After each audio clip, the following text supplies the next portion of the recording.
Have you ever really thought about, those whoa moments in science? The ones that really kind of blow your mind. Yeah, absolutely. There's so many of those. Yeah, and for me, muscular dystrophies are right up there. Yeah, definitely. It's incredible. And, we're diving into three types today: Hmm. Duchenne, Becker, and myotonic dystrophy.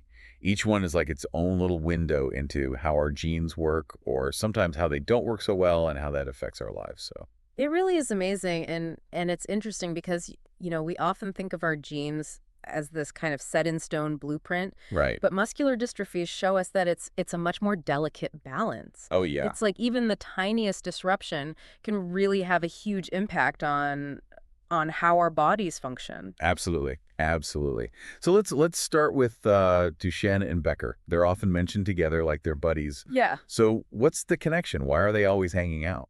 Well, both of them actually involve this protein called dystrophin. And what dystrophin does is it's like you can think of it as a structural support beam, but for your muscle fibers. Okay, so it's holding it all together. Yeah, like the scaffolding that keeps a building from collapsing, basically. Okay, got it, got it. So then what happens when the scaffolding is like faulty or, not quite right? So in Duchenne, there's a type of genetic mutation that happens called a frame shift mutation. Okay. And basically what this means is that there's absolutely zero functional dystrophin. Wow. So it's like, imagine you're trying to build a house, but you have absolutely no beams. That's not happening. It's not going to work. Yeah.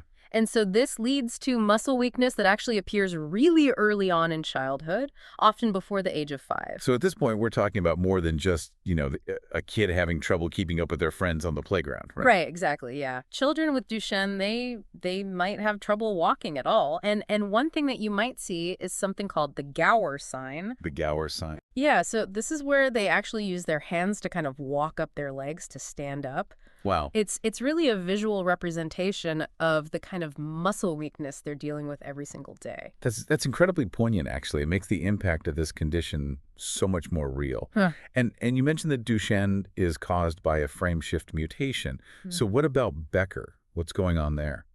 So Becker actually still involves the dystrophin gene, Okay. but there's a key difference. Okay. Instead of a frame shift, it's what's called a non-frame shift mutation. Okay. So think of it like this, right? The scaffolding, it has some flaws. Maybe some of the beams are a little bit weaker, Okay. but it can still kind of hold the building up. To an extent, yeah. Exactly. Okay. To an extent. So there's still some dystrophin present, which makes it like a world of difference. Huge difference, yeah. Absolutely. So while it is still a serious condition, Becker usually has a later onset.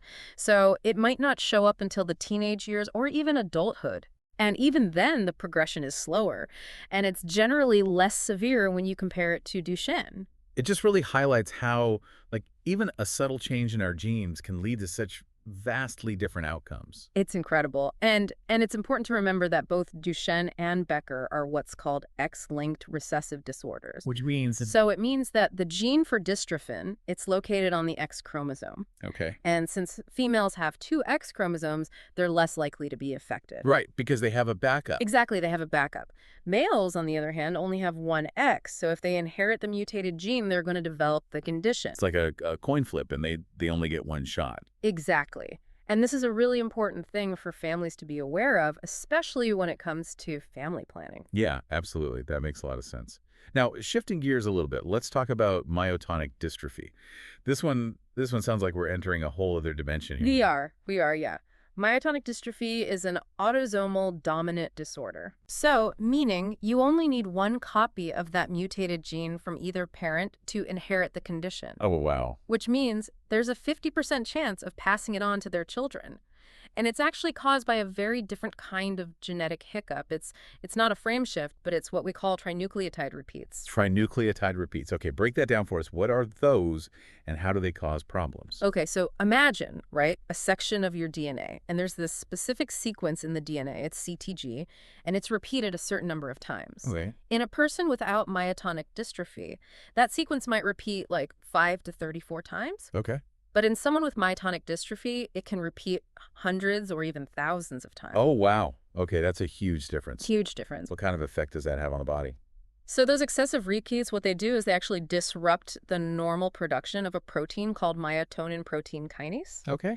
And this protein is involved in all sorts of cellular processes, not just in muscles. So that explains why myotonic dystrophy has such a wide range of symptoms. It's Exactly. not just muscle weakness we're talking about. It's, like you said, vision, even hair growth. Exactly, yeah. So you see muscle weakness and wasting, which you would expect. Mm. But you also see things like cataracts, early balding in men, and even something called gonadal atrophy, which affects the reproductive organs. It's just amazing, honestly, how these tiny little genetic changes can have such a ripple effect throughout the entire body. The human body is fascinating, Yeah, it is. It is. incredibly complex. It really is. And, so much of what we've talked about today feels both hopeful and daunting.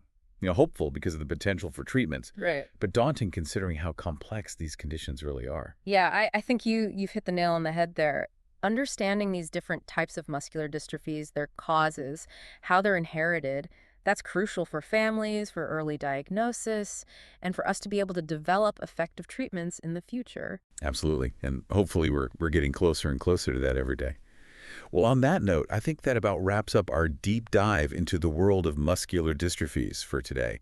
It's been it's been an incredible journey, really. And, I encourage all of our listeners to keep learning and keep asking those whoa questions. Absolutely. Curiosity is key. It is. Yeah. Because who knows what other scientific mysteries are out there just waiting to be unraveled. Yeah, exactly. There's so much more to discover. So much more to discover.